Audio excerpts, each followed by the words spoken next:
முட்செடியில் வெளிப்பட்ட மகிமை. அங்கே கர்த்தருடைய தூதனானவர் ஒரு முட்செடியின் நடுவிலிருந்து உண்டான அக்கினி ஜுவாலையிலே நின்று என்று சொல்லப்பட்டிருக்கிறது. பைபிள் கணக்குப்படி முள்ளு அப்படின்னாலே அது எதையெல்லாம் காண்பிக்கிறது அப்படின்னா, ஒன்று அது சாபத்தின் அடையாளம். முள்ளு அப்படின்னாலே அது எதின் அடையாளம் தெரியுமா? சாபத்தின் அடையாளம். துக்கம், வேதனை, பாடுகளின் அடையாளம் தான் முள்ளு. எப்ப மனிதன் பாவம் செஞ்சானோ ஏதேனுக்குள்ள என்ன கிடையாது தெரியுமா? முள்ளு கிடையாது. ஏதேனுக்கு வெளியே என்ன குறுக்க ஆரம்பிச்சு தெரியுமா? அப்ப தேவன் படைக்கும் போது முள்ள படைக்கல, ஆனா பாவத்தினால என்ன குறுக்க ஆரம்பிச்சது? முள்ளு குறுக்க ஆரம்பிச்சது. முள்ளு அப்படிங்கறதே யாருமே அத சொல்லுங்க கண்டுக்க மாட்டாங்க. இயேசுவை எப்படி தானங்க பார்த்தாங்க?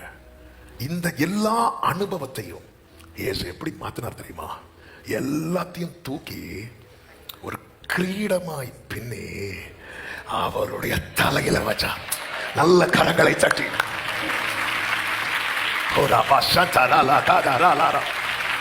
ஹல்லேலூயா, ஹல்லேலூயா, ஹல்லேலூயா.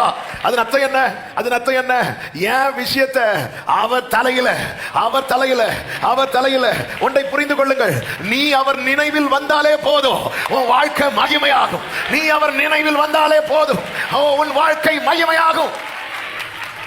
அவர் எப்பொழுது அது அவர் தலையில ஏற்றுக்கொண்டாரோ, சாபம் எல்லாம் ஆசீர்வாதமாய், புலம்பல் எல்லாம் ஆனந்த களிப்பாய், வெட்கமெல்லாம் இரண்டத்தனையான பலனாய். The sign of a curse will turn into a sign of testimony. ஹல்லேலூயா. என் குடும்பம் என்னை சாபமாய் பார்த்தது, என் குடும்பம் என்னை வேதனையாய் பார்த்தது, என் குடும்பம் என்னை ஒன்றுக்கு உதவாதவனாய் பார்த்தது, என் குடும்பம் என்னை பாழாக்கப்பட்ட நிலமாய் பார்த்தது, என் குடும்பம் என்னை எல்லா நன்மைக்கும் தடையாய் பார்த்தது, இன்னும் ஏன் என் குடும்பம் என்னை சாத்தானுடைய தூதனாகவும் பார்த்தது. ஆனால் இது எல்லாவற்றையும் கர்த்தர் சாட்சியாய், சாட்சியாய், சாட்சியாய், சாட்சியாய் நல்ல கரங்களை தட்டி கர்த்தர் என்னோடு தீர்க்க தரிசனமாய் பேசுகிறார் என்று நிச்சயம் உள்ள தேவ பிள்ளைகள் முழு பலத்தோடு தேவனை மகிமைப்படுத்துங்கள். ஆமென். சிலுவைய அவர் தோள்ல தான் வச்சார், ஆனா முள்ள அவர் தலையில, அவர் தலையில, அவர் தலையில கிரீடமாய். உன்னைதான் கர்த்தர் கிரீடமாய், உன்னைதான் கர்த்தர் கிரீடமாய். ஹல்லேலூயா.